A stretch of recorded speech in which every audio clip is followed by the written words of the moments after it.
Multiple side-by-side racing, over 190 miles per hour, big wreck late in the race, and a thrilling photo finish. Yep, that pretty much describes Talladega for you.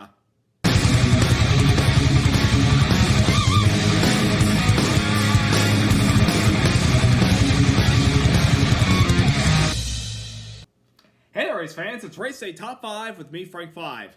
Talladega Superspeedway. She's big, she's bad, she's fast. She is the ultimate racetrack that has everybody on the edge of their seats, racing together side by side over 190 plus miles per hour, 2 wide, 3 wide, sometimes, a lot of times we saw yesterday, 4 wide. It was an incredible race yesterday in this October afternoon where we saw a lot of guys battling it out all day long, the playoff drivers trying to survive the day. At the end of the day, another photo finish to add to this season. But it wasn't with playoff drivers. It's with 2 experienced superspeedway veterans. Let's get into all that went down yesterday in Dega. Number 1, Stenhouse back in victory lane. That's right. Ricky Stenhouse Jr., who is no stranger to success on superspeedways, captures his first win of the season, winning yesterday's YellaWood 500 at Talladega, beating out Brad Keselowski by 6/1000ths of a second. The second closest finish this year, beating out the 3 wide Atlanta finish and second behind the Kansas finish in the spring this year. Stenhouse beat Keselowski by 6/1000ths of a second to win, ahead of Keselowski, William Byron, Kyle Larson, and Eric Jones, the top 5. A much-needed win for Ricky Stenhouse Jr. and this 47 team. It's been a struggle for them this year, considering that they haven't been performing well up to expectations, because last year he was able to make the playoffs when he won the season-opening Daytona 500. That was the last time he went to victory lane. And this year it's just been kind of a rough go for the team. They haven't been performing well. They've struggled a lot of races. But when it comes to superspeedway racing, always anticipate that Ricky Stenhouse Jr. will be in the mix. Even if he's not a part of the playoffs, he will always be a part of the conversation, and he was yesterday. He ran up front a lot of the race, started middle of the pack, but he slowly worked his way up through the field because of his experience and because he was able to be ahead of the big moments when they occurred, or was able to be behind but dodge the big moments that occurred yesterday. He's a really good superspeedway racer. He does tend to be a little too aggressive, but yesterday was a fairly clean race from Stenhouse on his driving part. He was able to pull lanes, and he was trying his best the last few laps of the race to try to hold the lead and not let anybody get by him when he was running side by side with Austin Cindric in the 2 car, or whoever was pushing him from behind.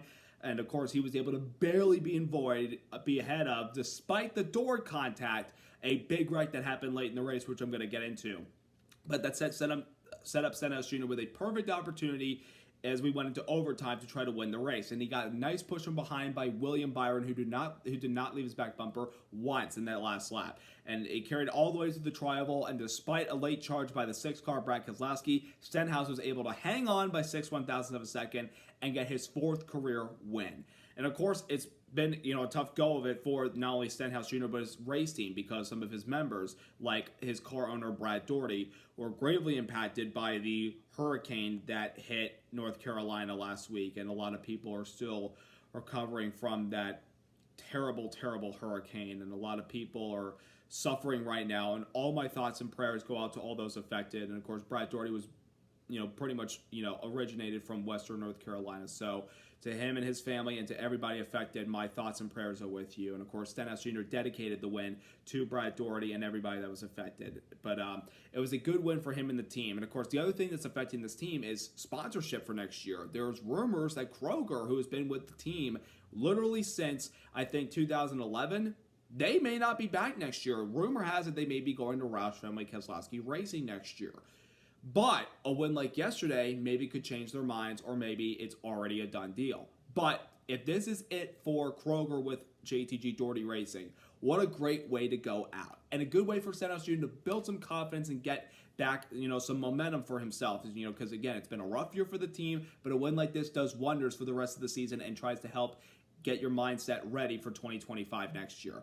And even though he didn't have his wife and his son there at victory lane, he was very, very happy about the victory, and he did an awesome celebration where he climbed the catch fence like Tony Stewart did, and he climbed right to the flag stand, then slid down the ladder on the, the handle area, and I'm like, geez, dude, easy there. But he was able to celebrate wholeheartedly with his team and the fans. It was a big moment and a big day for Ricky Stenhouse Jr. in the 4017. So congrats to them and their big win yesterday at Talladega. Number 2, chaos with 5 to go. With 5 laps remaining, everybody was jockeying for the best position possible that they could. Of course, the lines that were being led by Ricky Stenhouse Jr. and Austin Cindric at the front of the field, with guys behind him like Brad Keselowski, Chase Elliott, Joey Logano, William Byron, Kyle Larson, among others, up there trying to get to victory lane or try to get the best finish possible and survive the day. Well, with 5 laps to go, while the pack was navigating on the back straightaway past the lapped car of Todd Gilliland, who was caught for a penalty and had to serve it, everybody was checking up for second, and then all of a sudden the bottom lane, there was quick reaction where guys from behind were getting big shots, and all of a sudden Keselowski got a big shot from behind by Joey Logano, which sent the Keselowski forward a little harder into the 2 of Cindric. It sent Cindric around and turned him into the pack, collecting 28 cars. The biggest wreck in NASCAR history. Not just Cup Series history, but history. 28 total cars were involved in that wreck yesterday. Some were able to get through it with no damage whatsoever. Some, unfortunately, were caught up in the wreck, but were able to continue, but others were not so fortunate. And a lot of those guys that were caught up in the wreck were playoff drivers. In particular, Joey Logano in the 22 had a good car yesterday, but unfortunately was not able to get back to pit road to try to fix the car. It was too damaged, and therefore he DNF'd.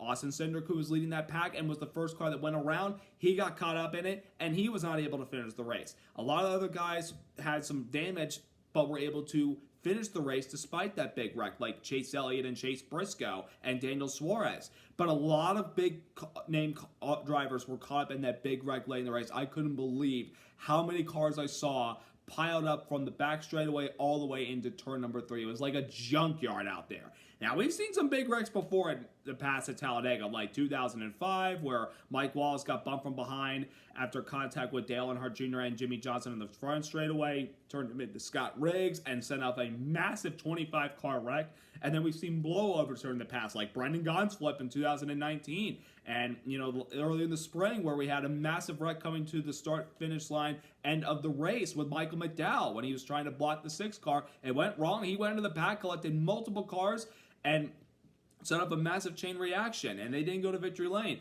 When it gets to the end of these super speedway races, you can almost guarantee that the intensity and the adrenaline is going to ramp up immediately, and it did just that at the very end of the race yesterday, where multiple cars were caught up in that big wreck. I couldn't believe how many cars were piled up down there in turn number 3. It was absolutely insane.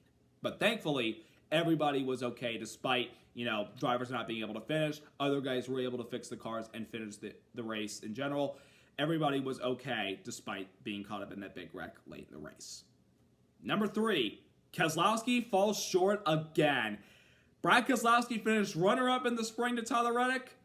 He finished runner-up to Ricky Stenhouse Jr. yesterday. What is Brad Keselowski going to do to get back to victory lane at Talladega? It just seems like it's not been his best friend this year, even though the results are good.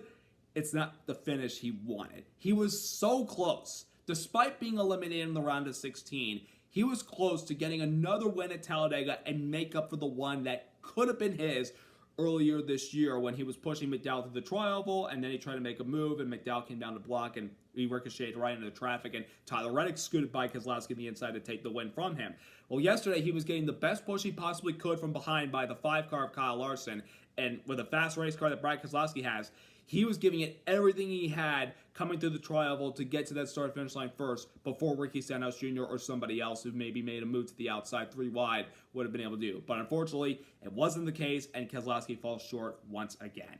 Even though it's been a really good year for him and the team, despite an early exit into the playoffs, Brad really wanted that win badly because he's been so successful. Because this is the track where he got his first career Cup Series win back in 2009 driving for James Finch's team, Phoenix Racing. And then he won here again in 2012 for Team Penske.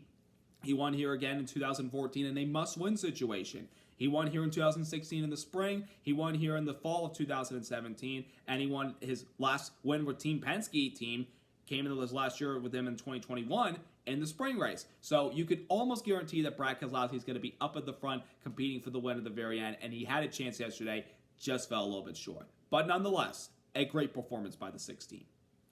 Number 4, playoff drivers. Some finished well, some did not. And of course, we all knew coming into Talladega that this race would play an outcome as far as how the playoff grid would look like at the end of the day heading into the elimination race next week at the Charlotte Roval.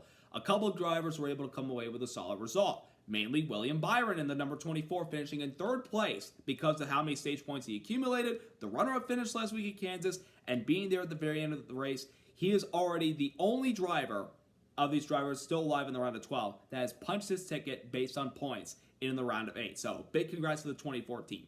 He survived the day. Kyle Larson survived the Talladega race. That's the first time in a while. He finished 4th, and that is a good result as well as a good points cushion heading into next week. He should feel pretty good about himself. Christopher Bell finished 6th despite having to start at the rear of the field for unapproved adjustments. He was able to come away with the top 10. And then Denny Hamlin, who we didn't see him lead at all yesterday. Very uncharacteristic by the 11 car, but that's how many, it's tough when you have limited numbers of Toyotas in the field, for one thing.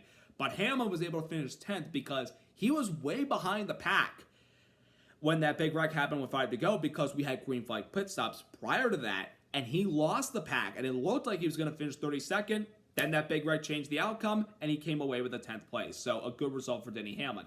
A few drivers that were caught up in that wreck were still able to finish, like Alex Bowman and Tyler Reddick, but they didn't really get the results they were hoping for. But they have a relatively decent points cushion heading into next week.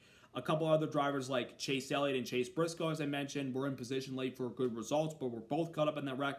But both of them got towed back to their pit boxes and were able to fix the cars and finish the race. Despite laps down, they were able to get there and finish the race. But some other guys, as I mentioned, Joey Logano and Austin Cindric were caught up in that big wreck. They were not able to finish the race, and now they're both below the cutoff line. Daniel Suarez had a big problem earlier in the race where he actually had to start the race at the rear of the field and serve a pass-through penalty because of unapproved adjustments with the rear window area. And therefore, he lost the pack after serving his pass-through in the start of the race. And once the pack caught back up to him, he tried to blend in line and mistimed it, driving to the outside where BJ McLeod was right there, hooked the 99 into the wall, and Suarez never got his lap back. He was able to run the rest of the race, but he got caught up in that big wreck as well at the very end of the race and finished multiple laps down and is in a must-win next week.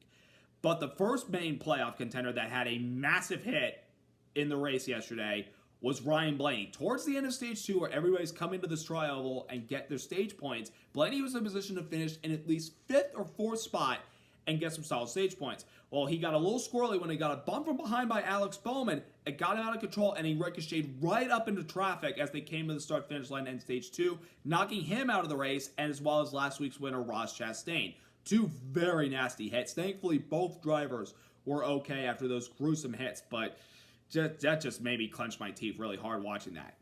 But thankfully, with that big wreck late in the race, it helped Blaney with points cushion-wise. He was fairly close to the cutoff line with how the rest of the race was going until that big wreck. That big wreck was able to help him, and now he's at least 20-plus points entering the Roval next week. And as a former winner, I think he should feel pretty good entering into next week. But a lot of chaos yesterday. Some playoff drivers were able to survive the day with good results. Others were not so fortunate.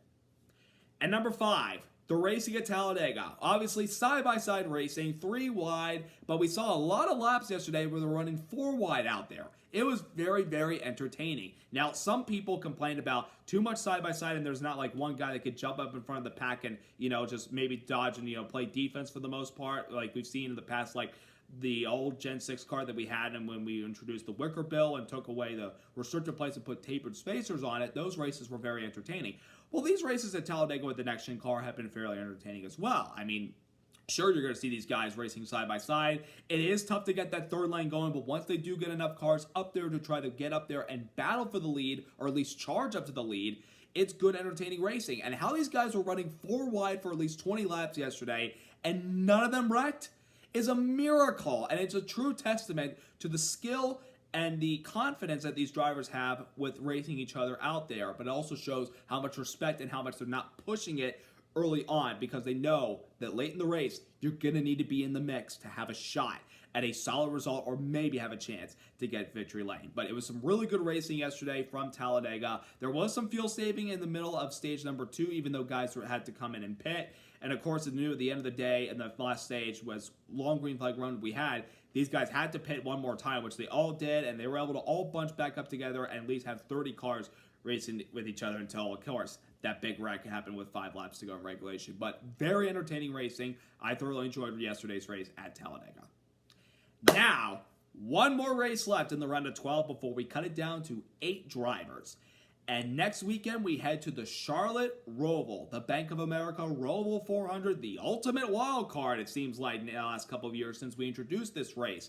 It's become a wild card, and these guys are going to be on their heels and toes next week to come out of there with a car in one piece and hopefully in victory lane to punch their ticket into the next round of the playoffs.